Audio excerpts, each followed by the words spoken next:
Paradigm shift. An educational comedy.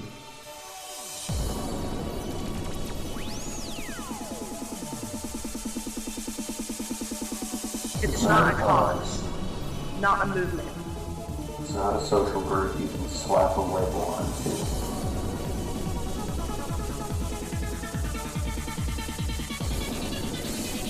It's an idea. It's an intention. It's an intuition. A mindset in which reality can be explored. A genuine expression, Discernment. critical thinking, and imagination. To look inward upon ourselves. To better understand the external world around us.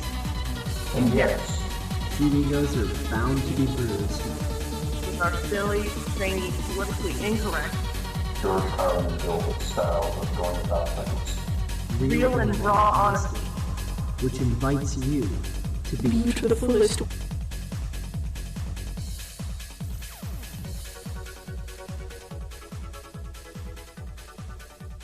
Hello everyone, and welcome to yet another installment of Paradigm Shift and Educational Comedy. Sorry about any possible jitteriness in my video. My tripod is hiding. I don't know where it is, and that sucks because I really need my tripod for stuff like this. But anyway, moving on. So,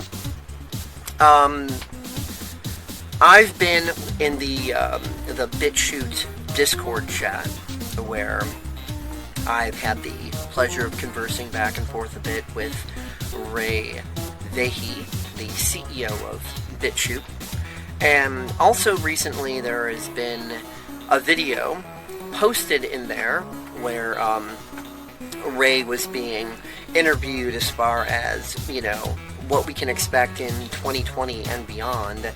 And the first, hour of the video was about all sorts of other things that had nothing to do with Ray and BitChute. So people in the Discord server were just like, man, I gotta wade through all this, and why can't we just jump straight to it, and so on and so forth. So I've decided to take it upon myself to rectify that problem and put it in a PSEC episode. And after I show you that, I'm also going to include after that some of my thoughts about the future of Web 3.0, the distributed web, and some of the things that Ray and I discussed in our chat, and just some little clarifying stuff, so you can find that after the discussion that I'm about to insert here. And before we begin, I would just like to make it known that one thing I'm going to be trying to do, I make no promises because I can't speak for other people or determine what other people will or won't do or agree to. I'm going to be trying my damnedest to get a decentralization roundtable going here on PSEC, at least one episode. And here's what I mean by that. I want to have a conversation where I've got Ray, BitChute CEO, where I've got Jeremy, the LBRY CEO, that's LBRY, and whoever else I can get, like maybe someone from Protocol Labs for IPFS, maybe someone from Gun, whatever I can manage to put together, because I really think that developers for these different platforms, they need to be talking to each other and exchanging notes. These sorts of conversations need to happen very publicly, and I also think it's important for third-party developers to get involved, and just all of this is really very important to the future of the internet, and whether we end up with a free, prosperous internet or an Orwellian clusterfuck nightmare. So history in the making. It's all very important, and I'm going to try like hell to make this roundtable discussion happen. I can make no promises, but I'm going to try my absolute best. So, without further ado, here is Ray Vahey speaking on BitChute and the plans for 2020 and beyond. Ray Vahey, you're here. You own BitChute. How did you start BitChute? Hey, thanks for having me on. Yeah, so BitChute started in 2017, and it was really, I was already into alternative media by then, and I was just watching what was happening, and I had a few friends in alternative media as well. So I saw throughout 2015, even though a lot of people weren't watching this and it wasn't really bubbling into the mainstream at that time, but people were being demonetized and deplatformed a bit.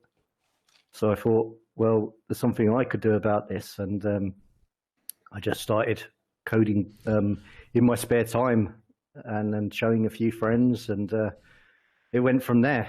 So we launched in 2017, and it was a really, really good time, because ever since then, it's been really, really necessary. We've had so many, as you know, so many deplatformings and demonetizations that it's just grown. A ton. And actually, I'm trying to think if BitChute, now again, famously, well, I don't know if it's famous, but it's famous at least among our listeners. I was, again, incapacitated for much of 2017, at least the last 6 months of 2017. I was taken out of the game through some choices that I made there, basically. And I'm trying to, actually, I think so. What was it? There was another site, VidMe, I think, that was a big thing before I left. Vid.me. Yeah, VidMe was big, and there were a couple others that kind of fell by the wayside.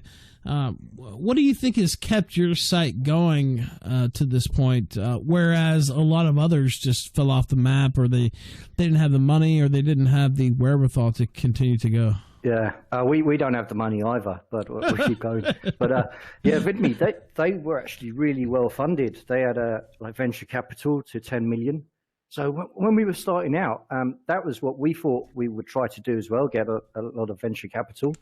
But what I found out really quickly was that if you go to those guys, those institutional investors, then it always comes with huge strings attached. That's usually in the form of hate speech. So I was naive enough at that stage to think, hey, I can get this money and, have a free speech platform.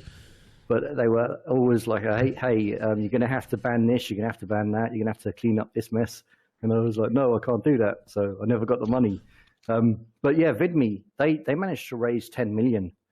Really? And, I never knew that. Yeah. They did it in like a few rounds. They had like 3 million, then 6 million, and then went out of business. So money's not everything in this game. But the big difference between them and us, I would say, is that we haven't compromised. We've stuck to our guns, and it's cost us dearly, because we kicked off PayPal, been kicked off Stripe, we've been kicked off loads of payments processors, and we've just kept going and looking for alternative ways to fund ourselves, and and we've done it all through the community, which it's meant that we haven't had as much money as VidMe had, but we have a great community who keep funding us, and we keep growing as a result. Now, let me ask you this. What is the BitChute policy on as far as terms of service, quote-unquote hate speech and stuff like that? There have been videos removed from BitChute, and I'm not, as well-versed to go through. Very few and far between. No, I mean, I understand it's rare, but there have been videos removed, and the reason I ask is just what is your policy on that type of thing? Right, so we do have rules, and you're right, there are videos removed, but we try to err on the side of freedom of expression. So if something's outright illegal, if it's terrorist content that's banned in whatever, or all over the world, pretty much some terrorist content, then we would remove it. We have to. Otherwise we're going to be completely shut down in no time at all. If it's copyrighted material, if someone's uploaded a movie, then we remove that straight away. Otherwise we would be shut down very quickly. We have other rules as well. We do ban porn. It's not a moral judgment. That was just something I came up with really early on, because I didn't want the site to fill up with porn, and it's really it's a lot harder to manage. By the way, people are saying that I'm loud, so I turn myself down a little bit. I don't know if that'll help or not. I really have no idea why my mic's doing what it's doing. I'm not an audio engineer, obviously. If I was, we would sound a lot better every single night. So I turn myself down. But yeah, I mean, there is an issue with, it's great. I love freedom of speech. I think you should be able to post what you want as long as you're not threatening people or, exploiting children and the obvious things that you can't do. But it's a problem if you allow your site to become a porn site. It starts going into another category where you have to you have to treat it a different way, basically. Yeah, and it's a huge overhead as well. And it would just cost us so much more money to run it that way as well as running it the way we're running it. So it was just a business decision around that to say, look, there's so much porn on the internet anyway. It's not a free speech issue. Let's focus on what we need to focus on. All right. Now, I guess what's been the toughest part of running BitChute these last couple of years? I mean, it's been around since 2017, so, 2 or 3 years. Yeah, so, I mean, the toughest thing has been being banned from the payments processors. We got banned. I think we were the first to be banned from Stripe. And the reasons are always really vague. It's hate speech. In fact, the Stripe one was interesting. That was quite early on because we got a nice email from one of the guys at Stripe saying, hey, look, we've got no legal or moral objection to what you're doing, but this has come down from one of our payments processing partners or something like that. The email's public. I put it out there. But we never found out who that was, but we believed it was Mastercard. So of course it was Mastercard. Yeah. So, I mean, what's happening is the activists, they gang up, they apply pressures to these companies, and then the companies come and kick us off because, I mean, it's just the way it is on the internet today, which is an awful thing we need to change, but that's the way it's going. Now, let me ask you this. What are you, well, I mean, I'm trying to think of how to ask this. Do you run BitChute? So I guess BitChute, obviously, I post my archives on BitChute. Even people we hate, JFKRP posts his archives there. A lot of people in this sort of sector, like, semi persona non grata, use BitChute to great effect. Is there a way to get away from that? I mean, not to shut us out, because I wouldn't appreciate that, and neither would anybody else. But, well, I mean, some people might, but I wouldn't.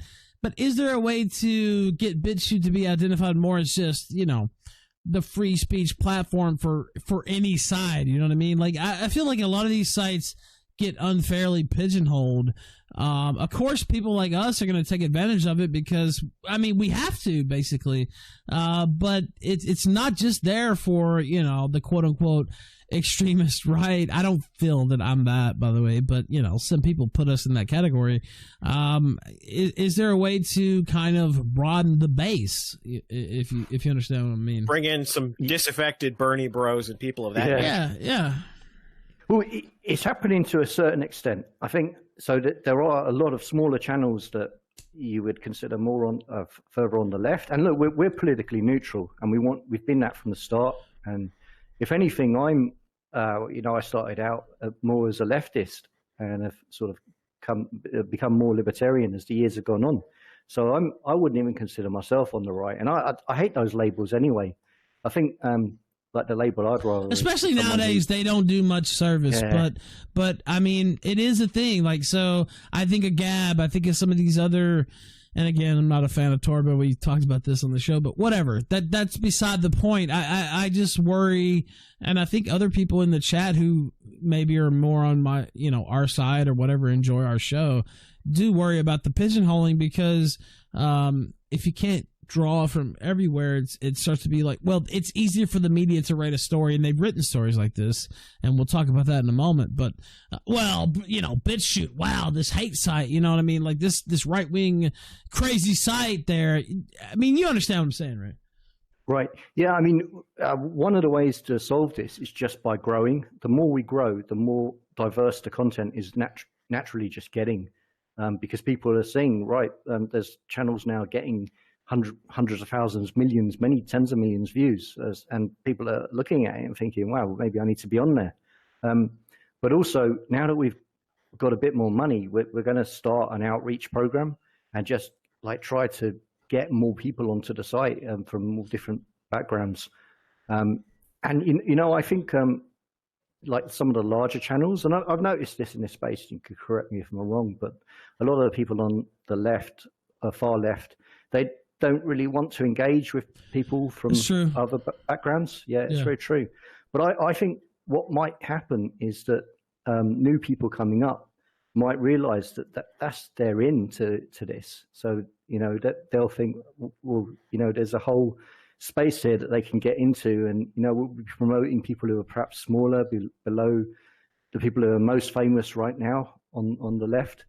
And I think they will grow as a result. And hopefully we can have an effect on the entire space that way. Because I think it's good to have balance. I do too, and I've said something similar. Look, I have my certain points of view. I wouldn't put them in line with necessarily, like the right or the left. I'll take a little bit from everywhere. Now, I did, growing up, and I mean, it's out there. I'm not going to, sugarcoat it. I used to be a leftist myself. And the reason I'm not now is because one of the reasons is because they ditched their, free speech ideal. And that was one of the main reasons I was a leftist in the first place. And so I don't respect that. But, just the other day I published an editorial, yesterday actually, I believe, on TheRalphRetort.com from a Bernie Sanders supporter. I don't have a problem with that. As a matter of fact, I like that. I like people disagreeing. I like people who you wouldn't expect TheRalphRetort.com to publish an editorial like that, perhaps. But I'm in favor of that sort of thing. And you mentioned that BitChute, because it has this is not an insult, by the way, it has a smaller base than YouTube or something like that you could actually come on there if you were a leftist, especially a leftist who's not, well-known, Destiny or Vouch or somebody like that, and kind of get a base started if you were willing to go into that arena, to use a Amy Klobuchar term. Right. I'm glad you said that about why you were a leftist, because it was the same for me. I was anti-war and pro-free speech, and I'm still anti-war and pro-free speech. Right. So it's not, I don't feel like I've changed all that much, but it's sort of, the attitude has changed.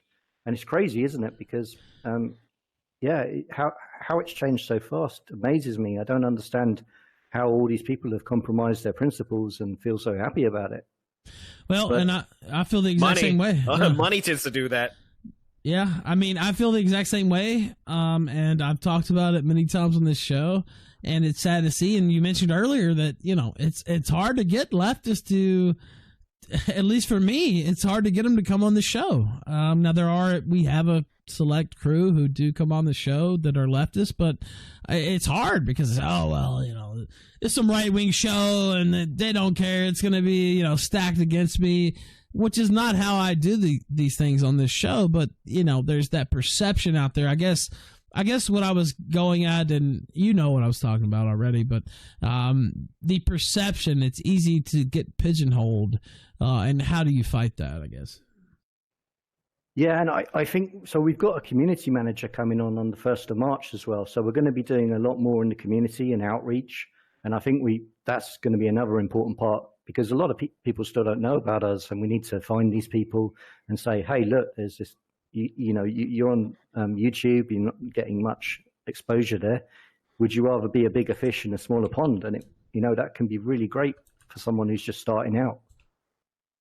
All right. Now, people in the chat, I guess they think I'm an idiot, but that's fair. I guess, maybe they don't understand that I'm well aware of these issues, most probably actually more aware than even them, since my, income depends on, streaming sites and being able to support the show monetarily and stuff like that. Basically, if that's not available, I don't eat. So I'm very well aware of all these different issues. But they're asking me to bring up the streaming issue, which I was going to bring up already. But I guess we'll bring that up. And BitChute Streaming has been talked about a lot on this show, a lot by other personalities, bigger and smaller than me. What is the status of streaming on BitChute? Right. So we did launch a crowdfunder, and we did this as a bit of a test as well. We launched a crowdfunder purely on crypto, because we want to make a decentralized streaming service, and we thought, well, the way to fund that is through crypto. And that, to be honest, didn't go very well. And it's, there's a lot of money in crypto, but it's in fewer hands. And I would say most of the people coming to BitChute are just used to using credit cards and using PayPal and whatever else. Sure. So it hasn't worked that well. So, but we're still going to do it. We're still going to do it anyway, just because we're crazy enough. Yeah. So now, go ahead, Gator. Yeah. I was going to say, I had an interesting thought since we're talking about, being banned from payment processors and all that stuff. A friend of ours, Dick Masterson, he's been running New Project 2, which is kind of a Patreon alternative that takes in people that have been banned from other payment processors and allows them to have like a Patreon experience on that website. I just had this thought. I was like, why don't you get in touch with Dick Masterson and see if you can set up BitChute on New Project 2, and you can maybe do like the crowdfunding that way too.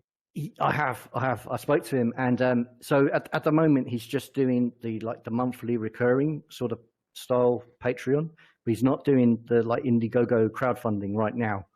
So in the future, if he does that, then that would be an excellent way to do it. But I asked him already, and he's not ready to do that quite yet.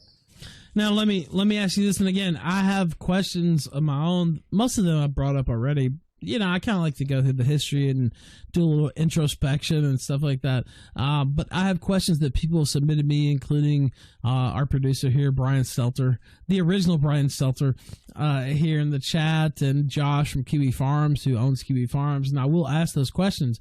But what's the status on live streaming on BitChute, because people are going to get on my ass if I don't ask about that, and what's the date, stuff like that. We get so many questions about this, and we're just going to do it, and we're going to try and get it ready for at least a few people for the election season, and then expand it out later.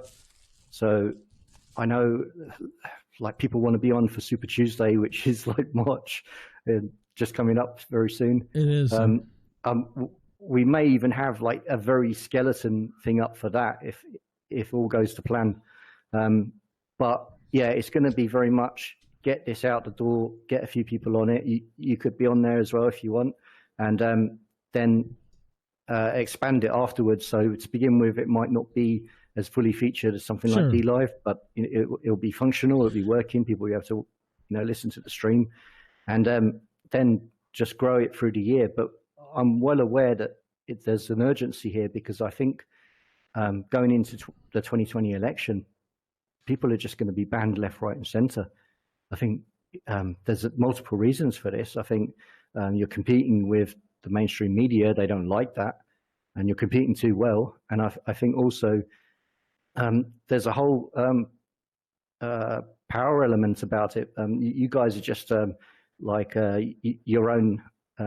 your own businesses. You just do whatever you want, which is what is uncontrollable. So you can support who you want for whatever reasons, and I think that's fantastic. But a lot of people don't.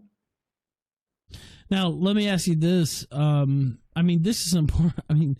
People are going to call it shekel grabbing or whatever the fuck you want to call it. But so DLive, we've had issues here or there. We're pretty settled in with DLive now, where, I know the rules and I know what they're going to let me get away with and what they're not going to let me get away with. But one of the good things about DLive, I don't know how they do it. I don't know how it's continuing to go, but they have a payment mechanism for creators here on the site where you're able to donate live to streamers, and that money actually goes directly to their bank account. Is there going to be a mechanism for that on DLive? BitChute. BitChute, yeah. So, one of the big difference between DLive and us, I think what they're doing is still great, by the way. But what happened when we got banned from PayPal? It seemed to be related to InfoWars, and InfoWars. They got Alex Jones got banned from everything at that time, just about everything, and we refused to ban him, and that was when we lost our PayPal and we lost a few other things as well. But yeah, we just stood firm on that, and it was huge pressure. DLive didn't. They removed InfoWars. They did. And they've kept their payments processors. So it's a really tough call, isn't it? Do you want payments or do you want freedom of expression?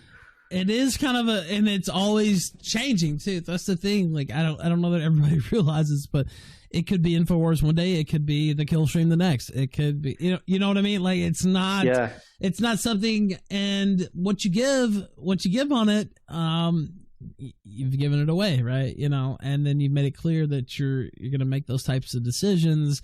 And obviously, I think InfoWars should be allowed here on DLive. I don't run DLive though. So it is what it is, but, yeah, I mean, that's a very fair point. And we have a question about InfoWars from our producer, and we're going to ask that in a moment. But before we do, speaking of, money and shekels, I'll read these. S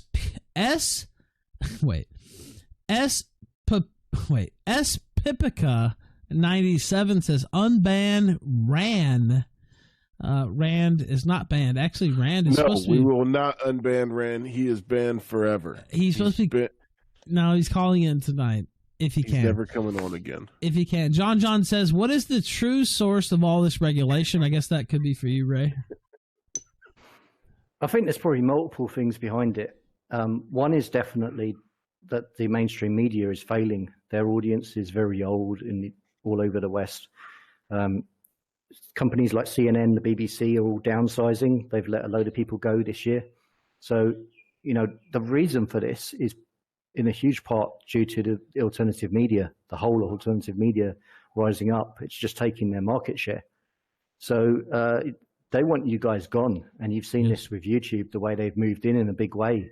Now YouTube has been pretty much, all it does is promote the mainstream, all these companies that you used to get on cable.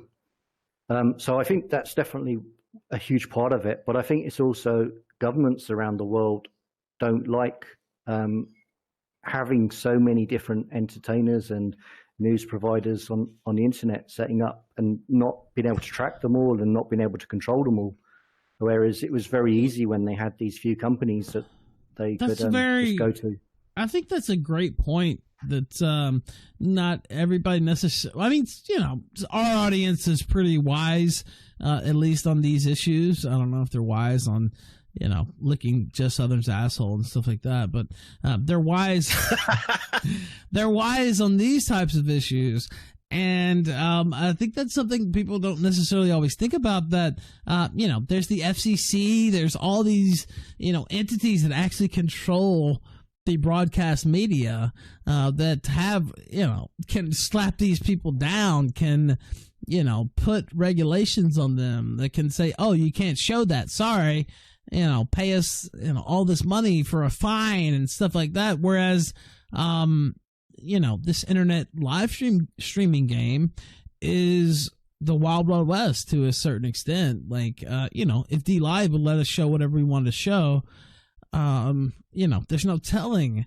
I think people already know this. We would do whatever the fuck. I mean, I don't care. Like, as far as showing nudity or showing, if it's breaking news, I wouldn't show gore just to show gore. But if it was there, I would show it. If this type of stuff, like Blade's toe. Yeah, you're limited. Gangrenous, disgusting toe. On this show, we're limited only by what they'll let us show, not by something that we wouldn't show for moral reasons. I don't know. Maybe that says something about us. I don't know. But that's kind of the ethos of this show. And people, rich people, governments, people who could be threatened by this type of imagery don't like that. Yeah, and the third one is all the activist groups, and there are so many. You've got all these groups with all their own motives, and they don't like guys like you. That's just the short of it. Yeah, they don't like us. I mean, in a lot of ways, we're taking eyeballs off what they're doing, or we're actually, on this show, we do show a lot of mainstream media clips. We did talk about them. We watched the debate last night. We show clips. I have an NPR clip loaded up here tonight. I don't know if we'll get to it, but we show their content, but it's with a jaundiced eye, to use a certain phraseology there. You know what I mean? Like, yeah, we'll talk about it. Yeah, we'll show it, but it's not just, stick it down our throat. We're going to accept it. It's, let's look at it with a critical eye. I see somebody in the chat, and I'm going to go through the questions that people have sent me as well. Also, if you want to call in, we are going to take callers, so please join. We have Mr. Vahey here. This is Anarchor, I guess. Sorry. Says, ask about White Power's channel. Again, I'm not familiar with the. No offense to whoever runs the White Power channel. I'm not familiar with this, but he said ask about it being Shadowband, and that was in the regular D-Live chat. I don't know anything about that. I don't know if you know anything about that, but they asked me to ask that. So I don't know for sure the specifics, but I have an idea what it might be. Well, I do too. But go ahead. Yeah. Okay. So we did get contacted by governments from all over the world, especially governments who've got a lot of laws that I think are crazy, where you can't show Nazi imagery, things like that. You can't glorify Nazis, all sorts of rules throughout Europe. And when they contact us, even Russia, we got a contact from Russia asking us to take away some content. It's crazy. Right. But what we do in those circumstances is we block them for using IP blocks for those countries. So they're available in the rest of the world, but they're not in that country. And it's not like we have a huge amount of choice, because it's not like, hey, we can just say that we're not going to block it and get away with it. What they would do is just block the entire site if we didn't comply with that. The whole domain would be blocked for the country. And we've experienced that. In fact, we've had that in New Zealand and Australia. I wonder why that was. Yeah. They've done that to a couple other sites that we talked about on the show too. So and I think, look, and I know, I've been deplatformed on this show. We used to be on YouTube, and we still are on YouTube, but through a restream. No affiliation, not a joke. No affiliation with us, but they won't let me actually own a channel that broadcasts the Killstream, and they just won't let it happen. They'll take us off the air. They deleted all my channels, so I'm very well aware of deplatforming. But that being said, sometimes there are choices and things that somebody in your position has to kind of deal with and dance around that people don't realize. And I feel like you get heat that you don't necessarily deserve, if that makes sense. You know what I mean? So, obviously, if it was the perfect universe, you could do whatever you wanted, show whatever you want. But it's not that universe, and you have to make calls sometimes on an individual basis. We do, and I mean, if it was up to me, we wouldn't ban anything ever, pretty much. But what I say about that is what we have are plans to change the service in a way that will make it more decentralized, so that people can decide for themselves what they want to take the chance on. If they want to upload something and distribute it where it might be illegal, that won't be our business, because we'll be just providing tools, not a platform in that case. But while we've got a domain and we have that legal responsibility, then we have to comply with some of these things. Yeah, and we're gonna get to that in a moment, because that was some of the questions that Josh Moon. I mean, I'm not breaking protocol. His name's out there. I'm Ethan Ralph. Everybody knows me too. But he owns QB Farms, and he gave me some questions to ask. Now, I would have liked to have had him on the show. I know he would have liked to have been here, but he's got some stuff going on, and he's not able to show up at 5 a.m. his time. So, it's no offense. But now, Pencil Cowboy says, raise $6 million in venture capital, you say? And then somebody else says, unban Rand. That's what S. Papika says. We'll never unban him. Actually, he's free to call in. He always is. Where was the idea that he was banned in the first place? Yes, you can, but wait a minute. Let me read this, because they pay me money. Hoboken Slav says, biggest obstacle in obtaining a mobile app. That's for Ray. Yeah, so you might as well just forget Apple. They're going to never let us on the App Store. We are going to make an Android one for sure. I think we'll make an Apple one anyway, but I'm pretty sure we'll get banned, because they're really, really strict on that. And it doesn't even matter if we like tone it down completely. Even if we make it PC, we'll probably be banned from the App Store and Apple. They'll never let you on Apple. I mean, that's just a fact. Yeah.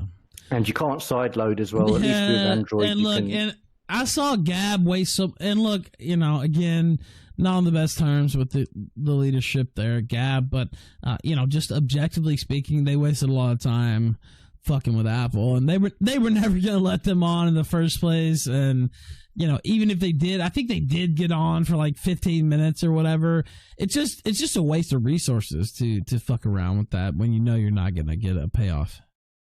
For Apple, it's better to just spend time on building a mobile site that works with the web browser. Yeah, they're never going to let anybody on. They're not going to let you on the App Store. The App Store itself is fucking cucked in the first place. Not even just for BitChute, but for everything else. It's nothing like the Google Play Telegram. Store. Yeah, it's cucked. It's completely trash. But yeah, go ahead, Ray. Sorry, I didn't mean to cut you off. Yeah, and I think things are going to get worse in that regard as well. I think all these companies, and that was the other area of censorship. It's coming from Silicon Valley, the big companies over there, Apple, Google, everyone else.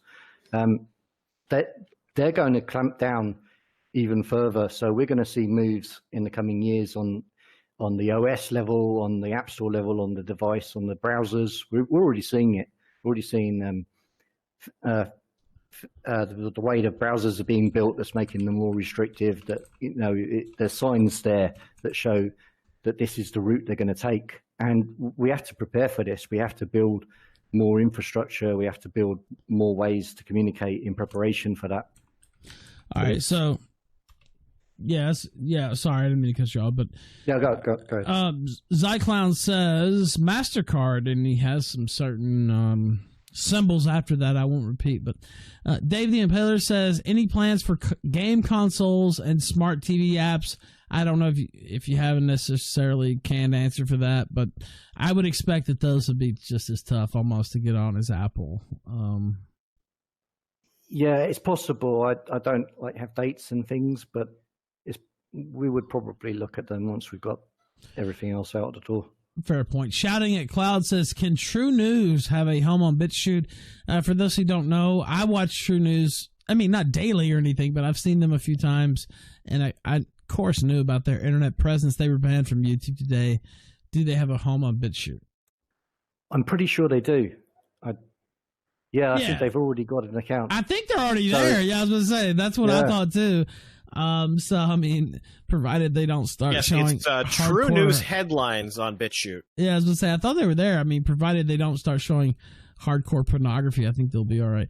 A Spicy One says, I've seen this question before, by the way. Spicy One says, why is the search function so garbage on BitChute? Yeah, it is. We're working on that. We're working on that. Can you explain, though, from the technical side, like why that's not as easy as people might think? Like, just fix it. You know what I mean? What people don't know about us, and we do tell people this, but people don't seem to believe it. We were like 2 people for the longest time, and it's only really recently that we're expanding. So we're like tiny, even compared to other alt tech in terms of staffing. And we're community funded, so we just basically do what we can afford and grow as fast as we can.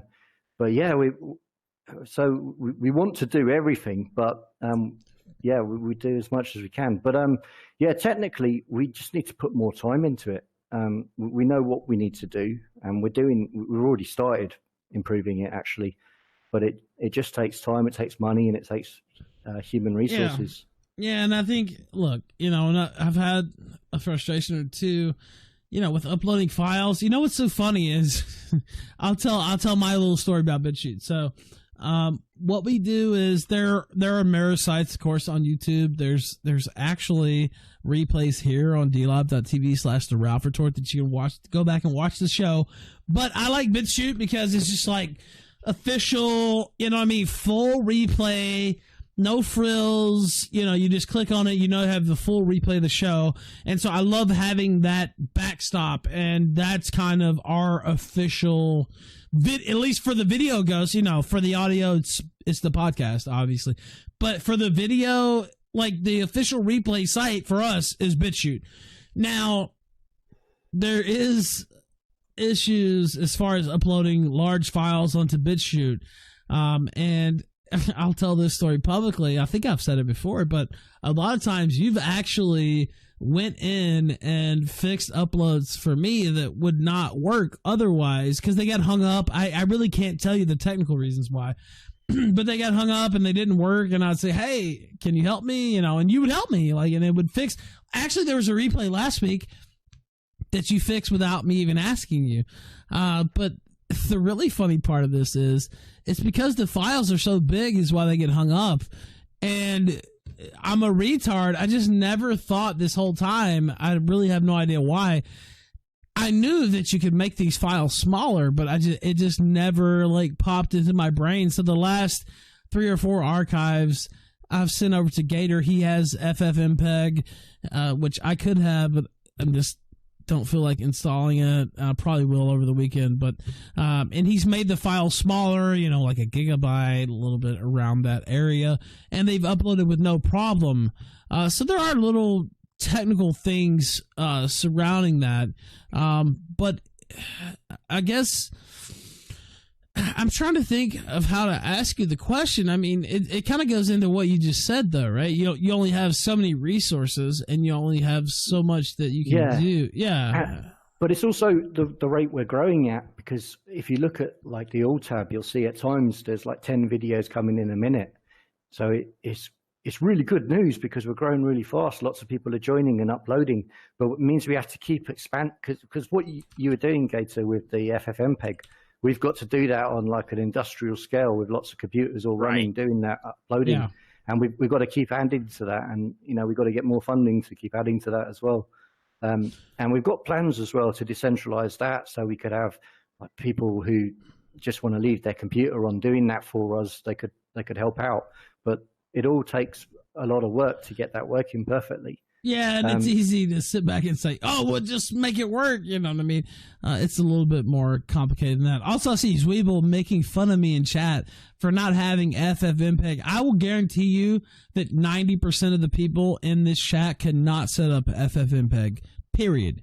And it's not that complicated, but there are a lot of steps to make that motherfucker work, and it is not as easy as you're saying in there, Weeble. And I love you, and you supported the show, but you're full of shit. Anyway, go ahead, Ray. Sorry. Yeah, so I think we have sorted that out quite recently. We've improved it a lot, so we've got a lot more capacity now. So hopefully, when you upload this, it's going to go much quicker than before. But yeah. By the way, they're listing Linux commands. Look, I can't do this stream on Linux because it just doesn't. There's so many things in OBS that don't work on Linux, and I actually did a couple shows on Linux. If you look at the type, just the font on the fucking screen, you have to go through a fucking. I use Veranda, bold, italic. That is the Killstream headline font.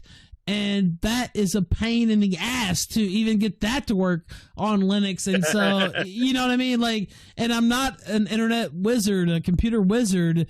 Windows is what I have to fall back on, and it sucks, but it is what it is. So, all right. Now, let me ask you. Meanwhile, if you're a computer wizard, you can do crazy stuff like pulling the BitChute RSS feed to display the latest episode of the Killstream on the front page of the website. Yes, somebody did that. That was, I won't say who, but it was not me. Also, yeah, no. I mean, honestly, I see people in chat making fun of me, but, that's the reality. So it is what it is. Now, I'm going to ask you these questions that I didn't have myself. I think I've asked all those, and there are some callers. We're going to take callers. Throw out the link again. This is from the producer. Then we'll go to Joshua Moon and his questions. The producer says, I noticed that InfoWars live stream is no longer on BitChute. Why? Oh, the feed that they were giving us doesn't seem to work anymore. So, we need to sort that out. But we are bringing, we are going to open up live stream. I hope to, if we're really on target, then we'll have something up for March. And you'll be able to participate in that. Other people have already said they want to be on that. I think Styx is going to be on there. But yeah, the InfoWars one is just because we had this stream from them and it's not working. So I don't know if it's a technical fault on their end Okay. or if they've shut that down. By the way, What if we can ask Harrison about that?